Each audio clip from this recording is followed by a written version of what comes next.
Heather Taylor is the Academy campus architect and planner with a long career in university and school and campus architecture and planning that spans more than 3 decades. So it's a pleasure to have you here. I'm so excited to talk to you about the Academy Building Renewal.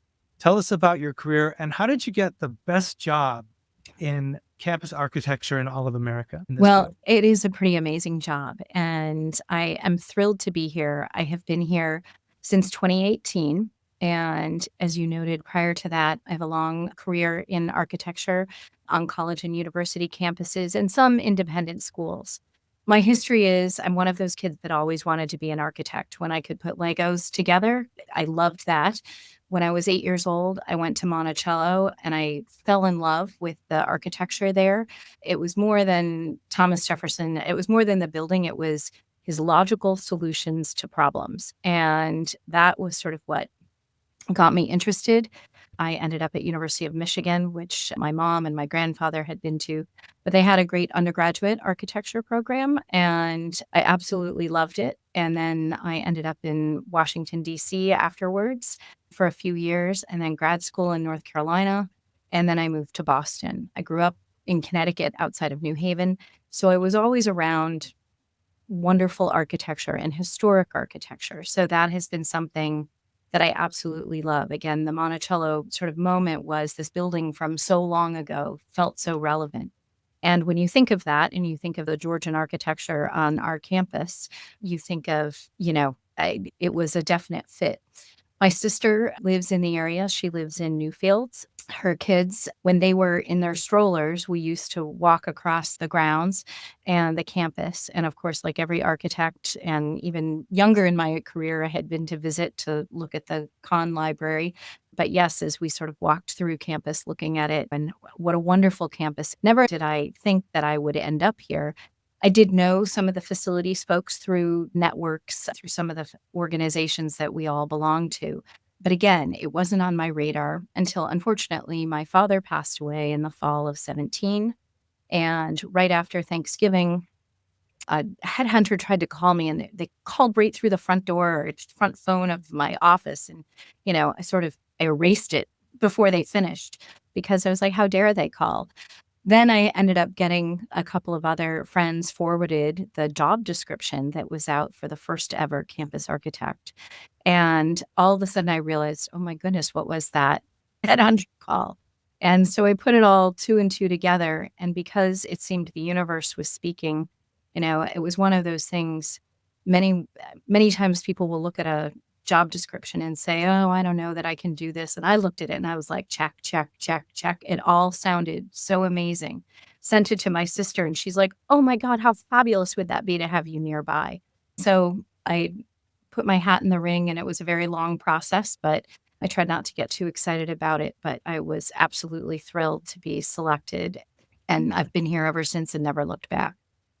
Amazing. And what is the role? What is the job do there? So, my day-to-day job, I work in facilities and I am basically the head of the planning and design for all the major capital projects. All of the major projects that you see, all the renovations of big buildings and such, are all planned through me and my team. And then, obviously, in the Harkness fashion, we include everybody that needs to be included in the process of design for each of the projects. hmm So, And that's part of it. most recently, you completed the Weatherall renovation. Is that correct? Yes, it is the Weatherall replacement. We actually took some Merrill and Langdell and renovated them. And, the Academy does not take taking down buildings lightly. They think about it for a very long time. And similarly with the dining hall, they have been studying it since something like 2005 about how to deal with dining on the campus because Weatherall didn't really function. The kitchen and dish room were in the basement, and they had these silly little dumbwaiters to bring the food up and down. It was not operationally solvable. And so, after much thought and care, the decision was made to replace it.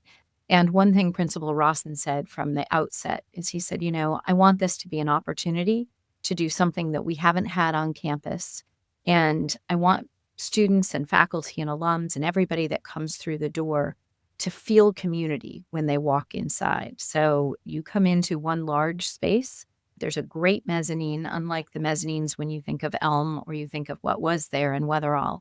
It's a welcoming place. In fact, it's one of the places the students right now are enjoying most because they can it's a little away, and yet they can look over and participate in the whole. So this year's senior dinner is going to happen in the new dining hall. Beautiful. And it looks beautiful from the pictures that I've seen.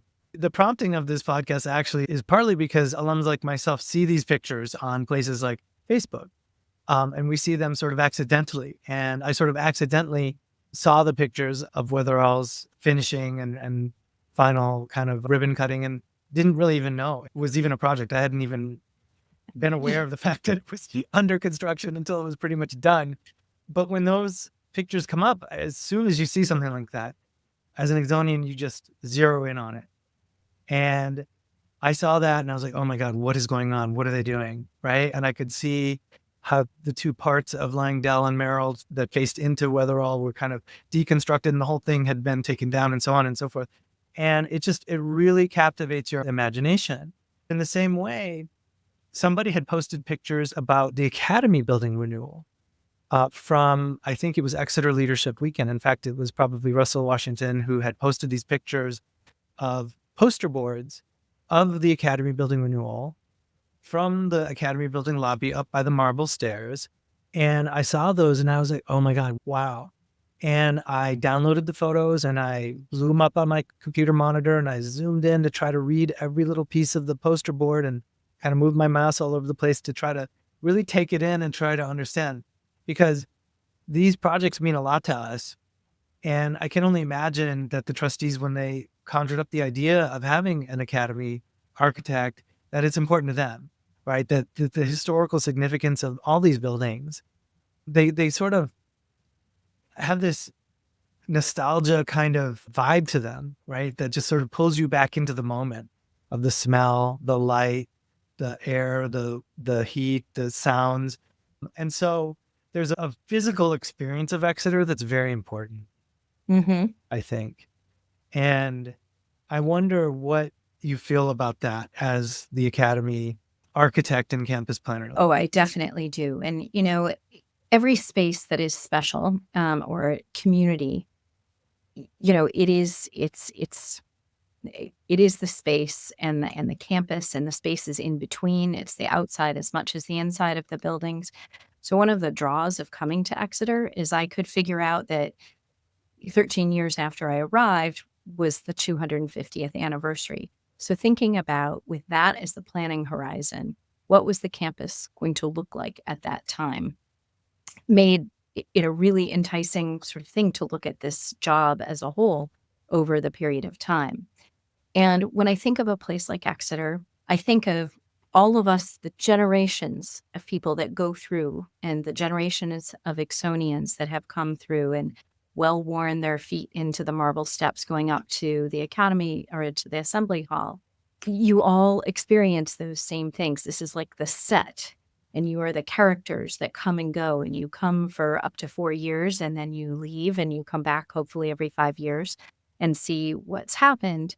But one of the things when you meet fellow Exonians sort of in the world, wherever you are, you can all talk about the spaces and have those same visceral memories of those spaces, or late nights in a common room of a dorm. And, oh, remember that was a terrible dorm dining and it had that awful smell. Or, this was a great space you walked in and it made you feel so good. Those are all the memories. And so again, being a steward of this space is something, again, it's a place that was. And one of the things, just this morning, Bill did a presentation to our all staff meeting, and he was talking about the Academy building and the patience everybody's going to have over the next couple of years while we renovate it. But also talked about the fact that in another 100 years, there'll be people sitting in our shoes, hopefully renovating it again for the next 100 years. And so what I love about my job is that thinking about the long term, it's like a little bit like a chess game, like how are we going to renovate and what are we going to do, and make sure that we don't build something in a place that somebody else will regret later. So there's a lot of strategy and thinking and strategic planning in everything that we do. But this is particularly a really exciting project because when you think every student that comes here has multiple classes a day, probably in this building. And so everyone has the memories, as you said, of the space, and whether it was a really exciting discussion or whether it was a really awful math test. The students, I volunteer for the architecture club we meet on Sundays, and the students were stressing out about some of their upcoming exams and talking about math exams. So, Yeah. everybody has those memories. I think a lot of us would remember the History 333 paper Yes. as a big aspect of the academy building experience. I remember just coming in across the different steps and stairways and often getting confused, frankly, which level I was on, and often getting lost as to which classroom I was trying to get to because of the different entrances that you can come in from I guess the south is and you'll have to help us with the north-south sort of directional here, but the south-facing part of the academy building is the graduation lawn facing, right? The Yes. main, okay. So that's the south entrance. I know that there are many different questions and sort of architectural issues and planning and logistical problems. So there are different layers of this puzzle.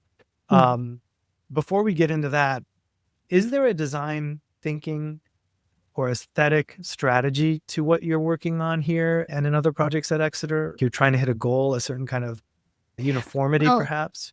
different campuses have different philosophies. And I think Exeter's philosophy has always been about program first.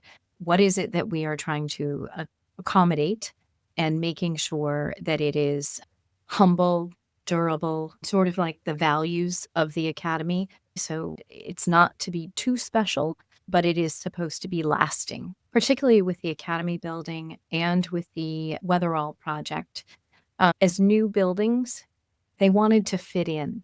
Many architects would come and think, ooh, we could put a glass box there and it would look great. A little bit like, when IMP did the Louvre, and they didn't touch the Louvre, but they put a special different thing in the middle.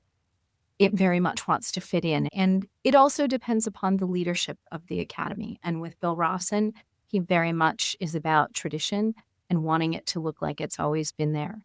I mean, some things are different. I will say in the early 2010s, the Academy did a whole South Campus master plan, and that's everything south of Court Street. So the tennis courts moved. Gilman Lane went away and is now a pedestrian lane. Obviously, the Cage went away. There's a new field house. And the Goel Center for Theater and Dance is a new building that is by Todd Williams and Billy Chen out of New York. It's a modern building, but they tried to use the same color materials that Thompson Gym is and Love Gym. So it's sort of more the gray, not the brick.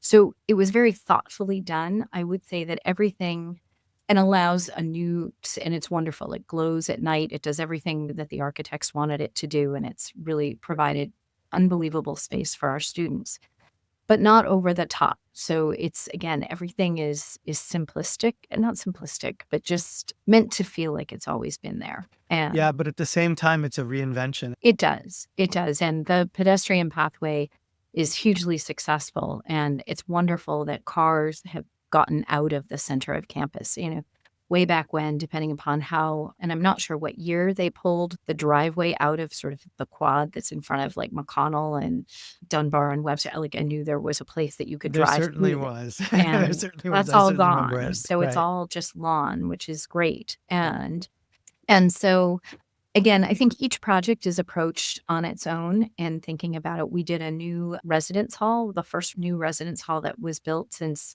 the 1970s. That was between Dow House and what many might know as Browning. It's been Front Street for a long time, and come fall, it will have a new name. We're very excited. New Hall is a 60-bed residence hall, and then it's also academic space that is where the Fisher Theater had been, the temporary Fisher Theater building that was put there in the late 60s.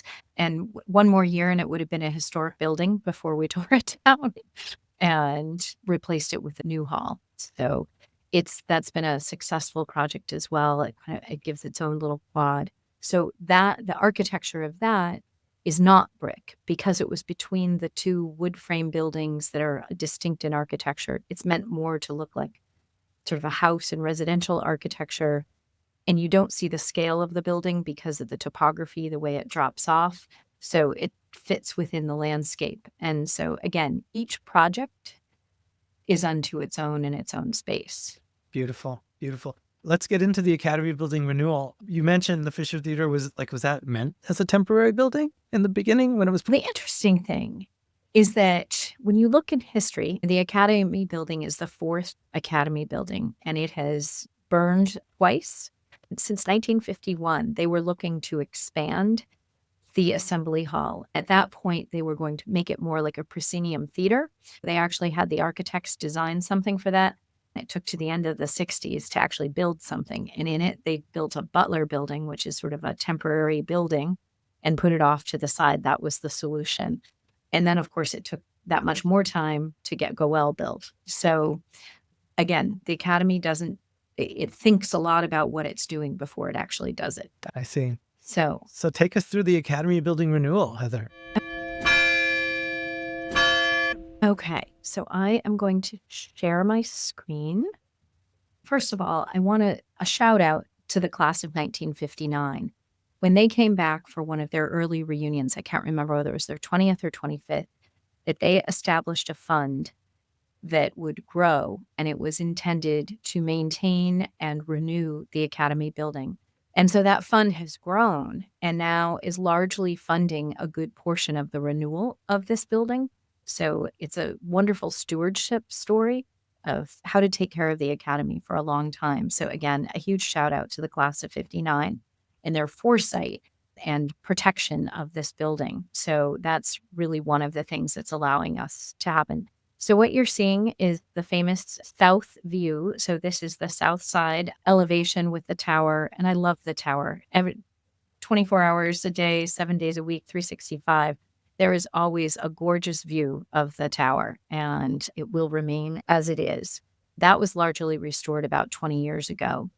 So the project is a once-in-a-century renovation. It is driven by the fact that the Assembly Hall right now no longer accommodates the full enrollment of the students and faculty. We are bringing the capacity up to about 1,300 seats from a little over 1,000. Because of the addition and what we're doing to that, we will get a new common area that will largely make the circulation through the building a lot easier. As you said, you used to get lost a little bit if you're on the east to the west. This will allow a link on the main level, the new design lab right on the ground level. And there will be a whole new entry facing the North Quad. So right now, it's not so friendly to get in from the academic quad. Now it will be fully accessible ramps that go in their very low incline, so no railings or such, but it will be very easy to get up and into this space. And when you come in directly across will be this brand new and modern space of the design lab. Right now it exists on the third floor of the science building. So now it will be front and center for everyone. And I think the program is going to continue to expand. The building right now has 45 classrooms. Some of them have no windows or very little windows. They're in that lower level that feels like a basement.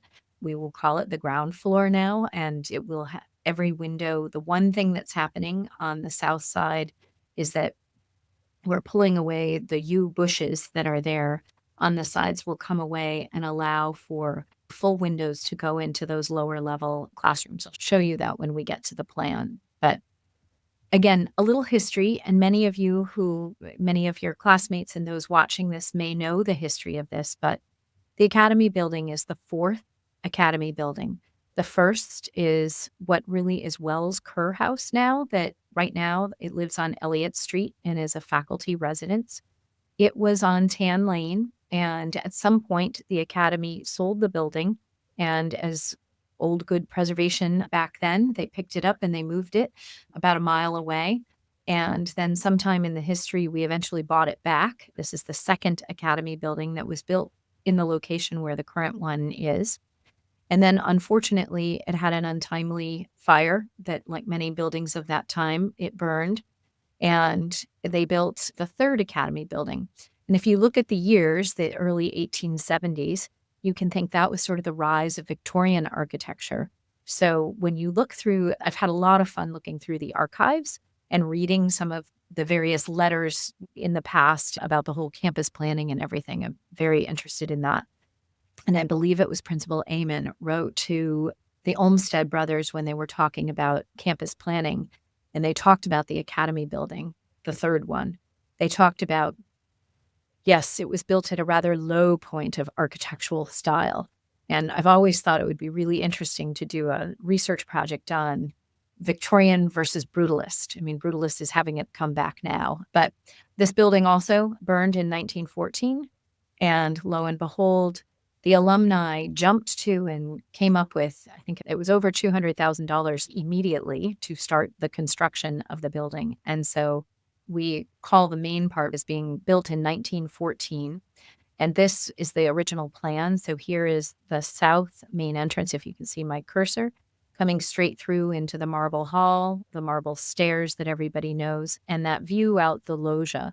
That is really important when it comes to the planning of the new addition, making sure that vista straight through the building remained.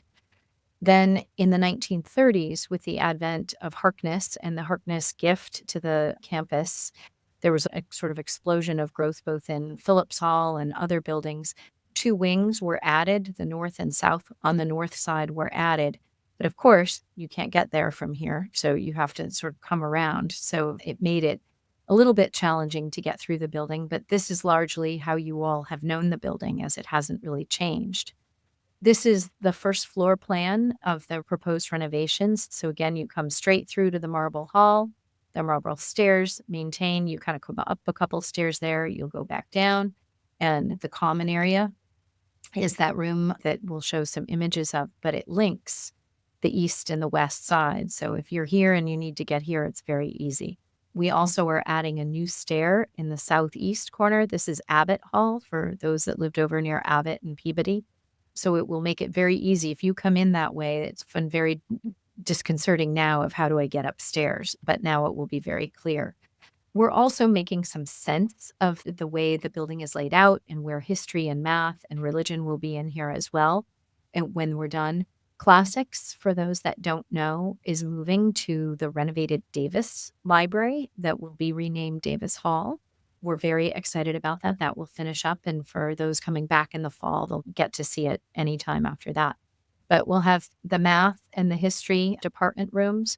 We're going to create some additional classrooms, breaking these up a little bit so they match the other side. New bathrooms all the way through. This is an image, a 3D image of going through the marble hall into that space. This is a view of it today. This is what it will look like in the future. And then coming into that space, this will be a little more modern space, but again, it will have the sense of durable, long-term materials that will be there forever. A place that the building doesn't have right now that'll allow students to not have to sit on the floors in the corridor. They'll have a place for either some couches or some tables and chairs because they're always working in between class, make as much as they can. This is a view the other way, looking down the hallway towards the west stair that goes up and down. And then these are the marble stairs coming down. So you can see how it links to the building. Can I stop you there? One of the main concerns that I've heard from folks that have been to Exeter and hear about the Academy building is, oh my God, are they going to get rid of the marble stairs? Are they going to get rid of those beautiful marble stairs with the divots that have been impressed into the stone through the decades by, I don't know how many thousands of kids? You know, it's funny when I was, and I think we talked about this earlier, when I interviewed, one of the questions I asked the interview team is I said, what is your favorite place on campus and why? What is it about it? And the answer was the well-worn marble steps that the students ascend on their way to Assembly Hall and that, you know, generations of Exonians have gone before. But of course, as they're getting out of assembly and running off to their next class and their heads are in their phones and they're not really looking and they're going down those divoted stairs, they can be a little bit treacherous, but the kids seem to know where those divots all are and they are staying just the way they are. I remember walking with Principal Ross early on in his tenure when we were beginning to talk about this building. And he's like, those stairwells aren't going anywhere. And I said, no, not at all. But we are adding a lot of other stairs to accommodate so that we don't need to count these in our official egress. But that's part of the reason. That's a Yes. relief. Yes, we didn't have smartphones when we were going up and down those marble stairways, but I do get the point. We certainly knew where to step and where not to as we went up and down. So if you wouldn't mind just orienting us to some of these pictures. This Sure. is the new place that will be built in the kind of addition in between the east and Right. west. What would you call those, annexes The or wings, the wings? north wing on the east and west. So we're looking now, this is looking towards the west. So this is the stairwell that exists today. And actually, we were able to work with the fire department and the building department here in Exeter to leave these. Originally, we thought we would have to replace those and build fully a whole different type of stair. But in the end, they allowed us to put fire doors on there and we're sprinklering the whole building. So they've allowed us to leave those, which is great. So that is looking towards the west. Is towards Tan Lane. Yes, west is towards Tan Lane. So out this window, you're overlooking sort of the area that goes out that way. And then you go up these new stairs that will be added, but this is right at the base of the marble stair, and the entrance to the south is beyond. Does that make sense? Makes sense. Okay. Makes sense. As we get to each of the photos or the images, I'll let you know where we are. But for a moment, should we jump up to the assembly hall? Tell us all about it. I call this project sort of like heart surgery because it's almost taking the heart out, the heart of campus, the assembly hall, and the cultural heart, and flipping it around, which is a big thing to do, but it allows us to put the stage. So just to orient you in this, again, this is the south side. So these are the windows that overlook the lawn, the graduation lawn, and off to Front Street. So this stair exists. This is to the west side, and this is to the east side. This is the new stair. This is the Latin study. I don't know whether when you were here, they did the disciplinary hearings there. That's what they do now. So that's how I many think they students did. go They through. did, yeah. If you're part of some of the Latin clubs and such, this is where it happens. And the Latin study is really lovely and will stay largely the same. It's going to have a new entrance and also a little catering area because oftentimes when we have speakers come, this is kind of the space that they can be afterwards and meet with a smaller group of students. We are actually graduating and going to have a green room for them. So if you're a speaker, you'll have a little place to be and get all ready for your presentation.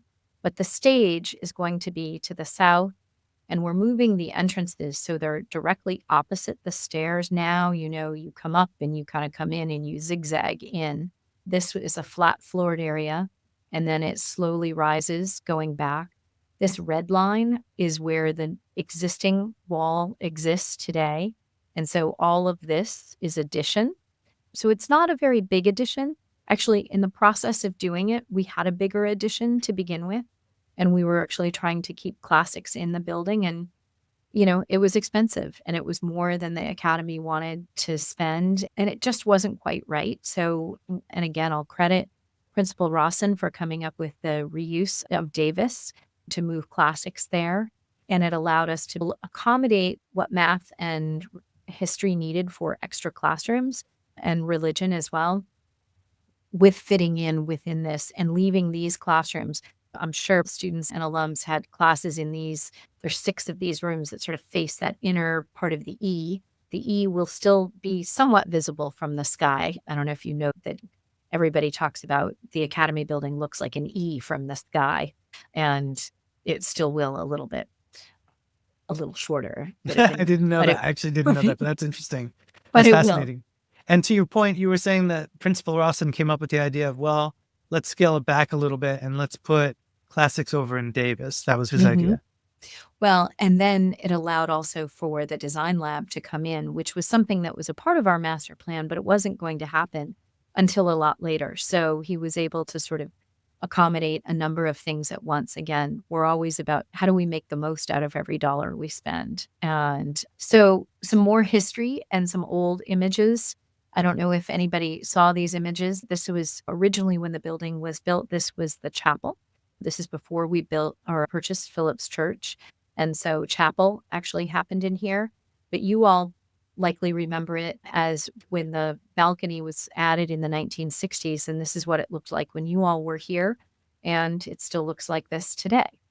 But in the future, this is a cross section. So imagine if we took a saw and sort of cut the building, and this is what you're going to see. This is the existing assembly hall. So you all recognize the angled stage, the high stage overlooking assembly.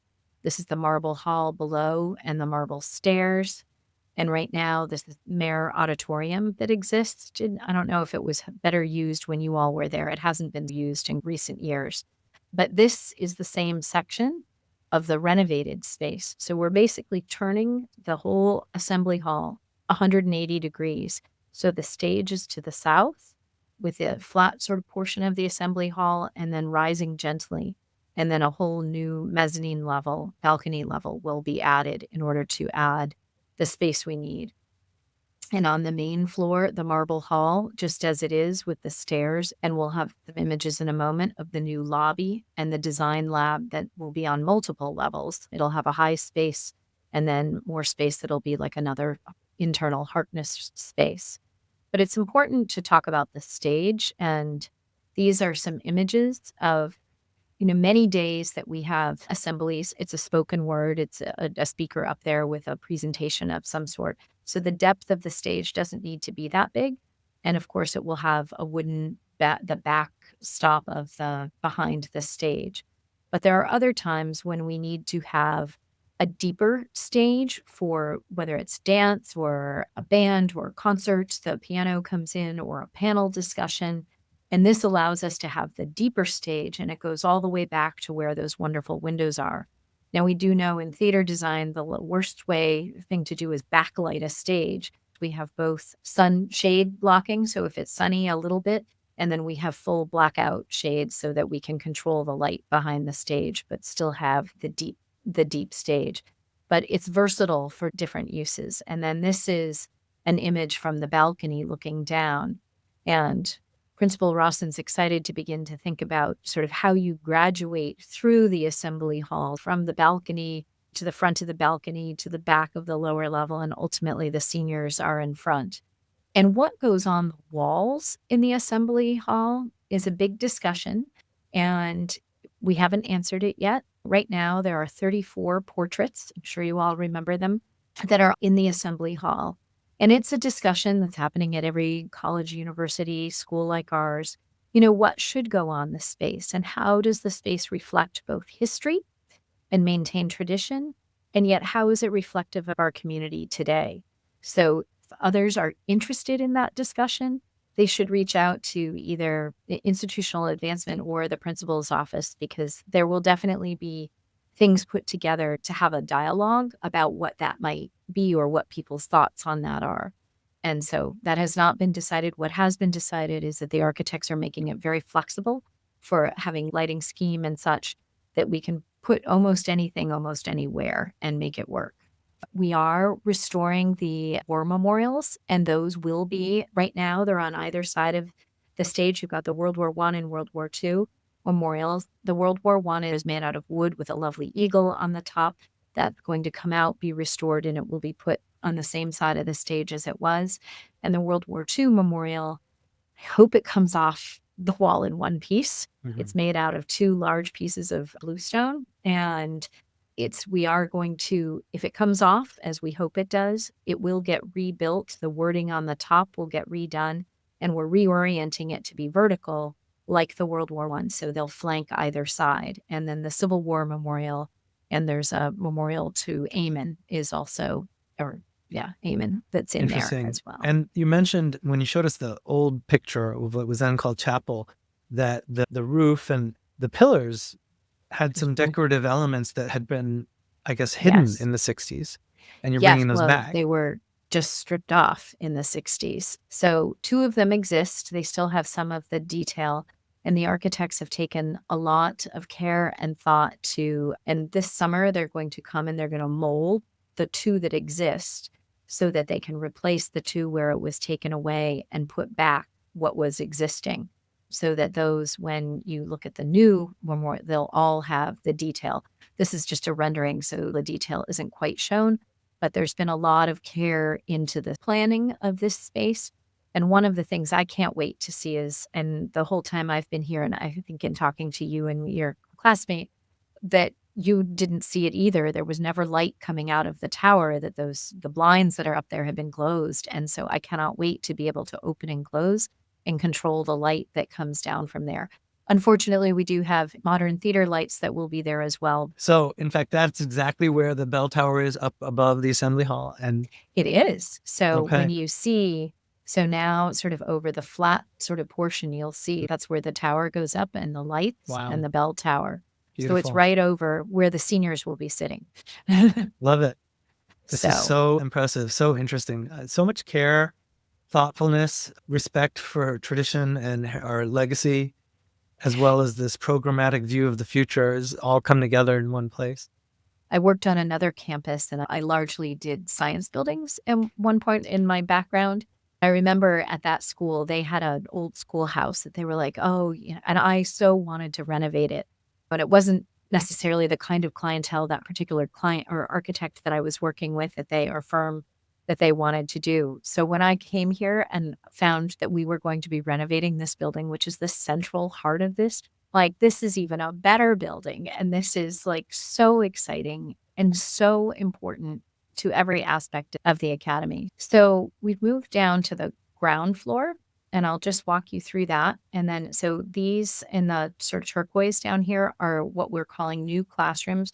These are the classrooms where they'll now have windows that face south. It'll be real windows, and then there'll probably be ivy growing up sort of a hill.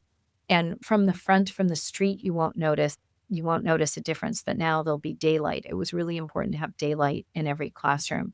New bathrooms. Also, the anthropology museum will stay in some sort. It was a gift that, as a part of the deed of gift, we have to keep. So a portion of the collection will be here. Some of it they're repatriating right now, giving it back to the various tribes and places they came from. This will be a seminar room that will be used by all three departments that are in the building for senior seminars. So if you have a smaller senior class, this might be a place that you end up in. But the design lab and the front, the entry, this is the new sort of portion. And just to think about, again, kind of close your eyes and remember going back there, fairly low ceiling in a good portion of the building. And when you go down into those classrooms that are into the north wing, they're already down about 1.5 feet from the main portion. And then we're coming down another 4.5 feet from there to the entry lobby. So the entry lobby will have some nice height, and it will feel a little bit like going into Phillips Hall. The architects studied all the different things, and they're going to have a coffered ceiling that's very much like going through the entry sort of portico to Phillips. That's where that came from, to make it special, but it's its own special. It's not trying to compete with the main entry of the building. It's something new and different. So this image shows, to this side, to the right, are the main doors that you'll come through from the academic quad. This is the stair that gets you up to the wing levels. There'll be a full elevator that is a real elevator that people actually want to get on, or could. And then this is the entrance to the design lab. So this is what you'll see going straight on into the design lab. Does that make sense? It does. So quad facing is north facing, Right. the new entrance. Right. And you're looking now, you've come with the north behind you, and you're looking south into the design lab that will have a high space. And again, is intended to be a little rough and sort of open because it's makerish, but also sort of modern and exciting. And it's something that the kids, today, the one downside of the design lab is it's not open all the time. I think when it's in here, that, part of the staffing of it is that it will be open more than it is right now. All of these buildings, once built, require ongoing operational maintenance and staffing and heating and cooling and lighting. So when you fund these things, do you fund them from a capital perspective to just put the building up and worry about the kind of day-to-day later, or do you think about the funding for that also upfront? No, you do think about funding. So the trustees have put in, and I don't have the exact language, the requirement for renewal. So when you think of the cost of a building, one of the things is also thinking about a number of what has to be raised day one. So again, it can kind of go into a fund, and when it will grow, and when renewal is needed, the money is there. I will say sometimes, depending upon the project, it's harder to fundraise for, I think our alumni, first and foremost, are happy to give towards education. Sometimes giving towards bricks and mortar is harder, but it is a passion of some people. Certainly, that's where I'm interested in. And it is absolutely needed, and it's something that's always going to be there. So I certainly want to encourage everybody and encourage the opportunities, because raising that full fund with the renewal fund on top of it allows us to, help the future and make sure that we're not burdening the future, but we're pre-thinking about it in the same way that we think so carefully about planning space.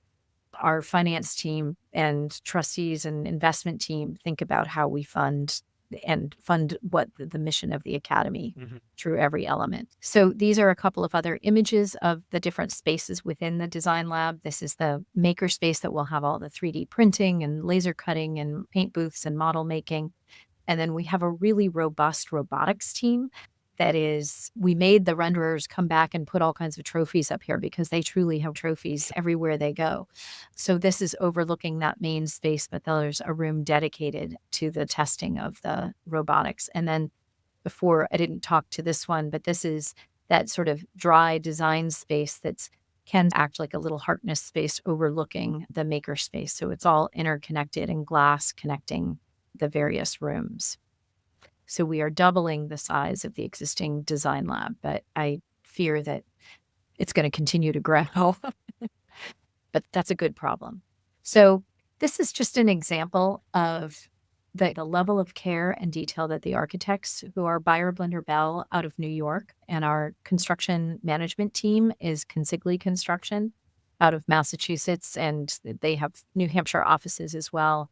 And both firms specialize in this kind of work. So the Buyer Blender Bell had been our master planning team, and they really deal with a lot of renewal of buildings and restoration and adaptive reuse. And so thinking about the preservation and scale and proportion, they took to look at sort of the old original documents and how did the spaces break down and what were this just is intended to show you the level of detail that we went through in the design. And here's the new Academy proposed south north face facing the academic quad. But these are its neighbors. Directly across is J. Smith, so the administration building. What was at one point when you all were here, this was the science building. That's right. This was It was the Thompson Science Building. A And perfect example of the many things that have happened over the years. Yeah. Right? So now this is the Elizabeth Phillips Academy Center, EPAC, as they call it here. And that is a very popular building for the students. There's the grill is where the students all hang out during the little time in between. We're really excited that the common space here will allow another alternate space. And then, of course, Phillips Hall that you all remember. But thinking about the neighbors and how it works. And then this is sort of an image of the building with a little liberty taken of taking the trees away. But I hope the trees will remain in the quad. They're finally growing to a good height. This will be a different kind of entrance, but hopefully a more welcoming and accessible entrance. I remember this entrance being pretty steep to climb up into. So is this kind of getting leveled out and less of a grade? It's come down. The entrance, the green doors are 6 feet lower than what you remember. So there's still some stairs to climb, but it won't be as bad. And with the way we've broken it up, you go up a few, then you've got a walkway, and then you up a way. And in between, the ramps will come up the sides and in and out of there. So you can come up. It's wheelchair accessible without railings, which is great. How do you find new brick that matches old brick like this? We have this wonderful thing called water-struck brick that is made here in New England. And actually, the architects just came and took the samples that they had left in my office for quite some time to take them, because we'll get panels made where we'll test and make sure that we have the right mortar and brick. So it's not exactly the same, but it's very close. We've done it. Actually, it's interesting. We were talking about Dunbar got an addition at one point, a little stairwell. And we were just talking with architects that did that. And people were like, what addition? And I'm like, exactly. That's funny. There's so many other things though, like heating and cooling and other parts of the programmatic perspective towards Yeah, I haven't even environmentalism and so forth that you haven't touched talked that. about. Yeah, tell us more. So the building is a renewal, a complete envelope renewal. So in architect speak, envelope is the outside of the building. So the walls, the brick will get repointed, everything will get cleaned. It will get new gutters and downspouts, new slate roof. We do synthetic slate roofs, but they last very long and don't crack in the same way that old slate does. We will be abating all the bad materials that do exist in the building. Those will all go away. And then all new windows, all new systems. 2 summers ago, we dug up the academy lawn. If anybody had children or friends or others or happened to be here during the summer of 22, the lawn was completely dug up and we were putting another 88 wells in the lawn. We had done 46 before that for Phillips Hall, and combined, all of these are sort of a threesome working together that will accommodate Phillips Hall, the Academy building, and the new dining hall. And brain where those all come together is on the northeast corner. There's a mechanical room where all of that comes together and then distributes. It's coming off of steam. So the clank, clank, and water filling sound that your classmate heard, hopefully that will go away and it will just be nice and quiet and in the background. There will be air conditioning in the building, which will be great when it comes to assembly halls that happen when everybody comes back in September and it's still warm, or if we have a warmth in the spring.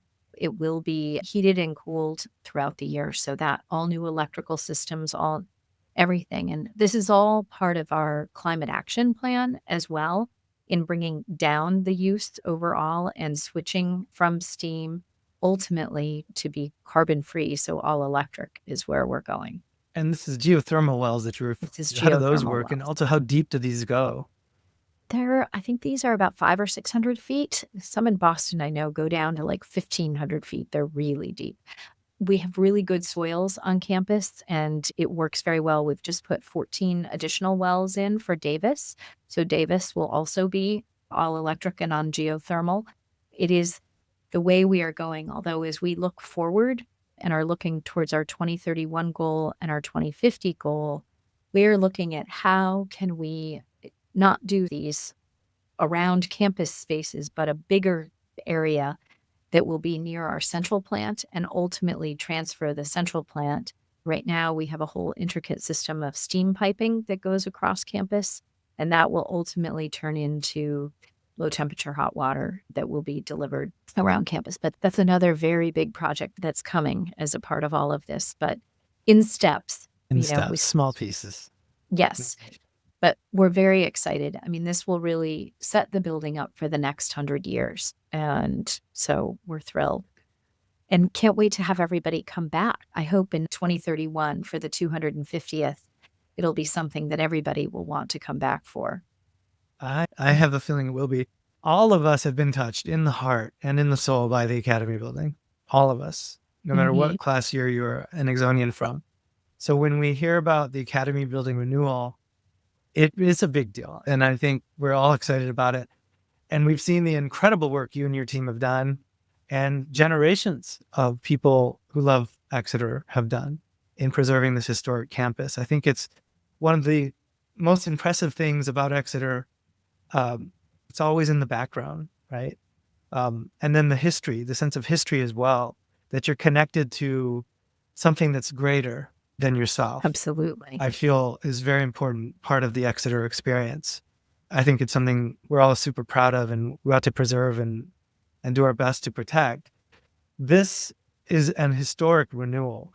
Now that you've walked us through the entire design plan and told us as much as you can in an hour, what does it leave you thinking and feeling about the project and about Exeter?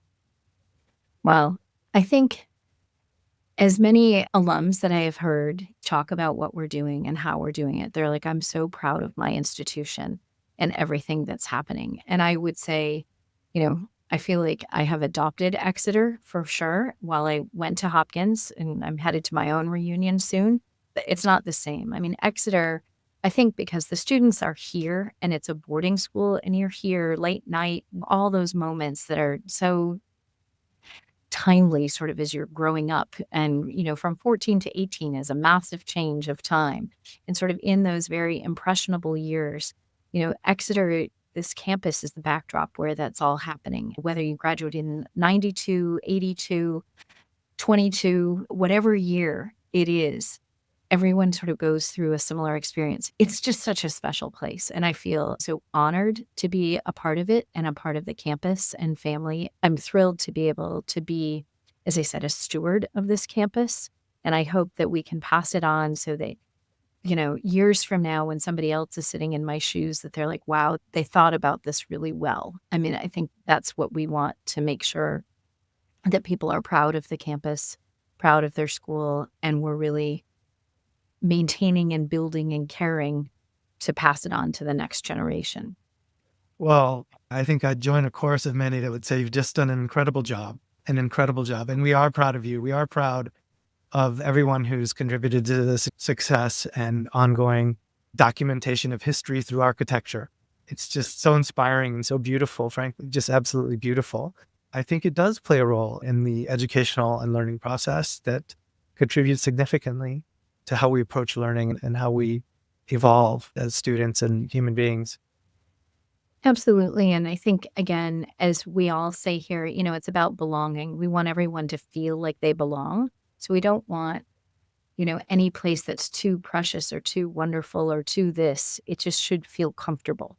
And, comfortable to all, which is a scale, to make sure, because that comfortable is different for everyone. And that's really what the campus is all about, to welcome everybody and help them grow in the way they do. And I can't believe that a month from now, we will have graduated this year's seniors and off they go into the world. But I have some that are part of the architecture club that have been there for 4 years. And I'm really thrilled that a few of them are going on to actual architecture programs. It's always so sad when they leave, but then new kids come in the fall. And yeah, there's always new preps. There's yes. always new preps. So question before we close, Heather, thank you so much for spending time with us today. If anyone wants to contribute in any way to this endeavor, how should they do that? Well, I'm sure you all have friends at Institutional Advancement. They would be very happy to help. A specific number of classrooms have naming opportunities. Some have named for professors, some for other family members.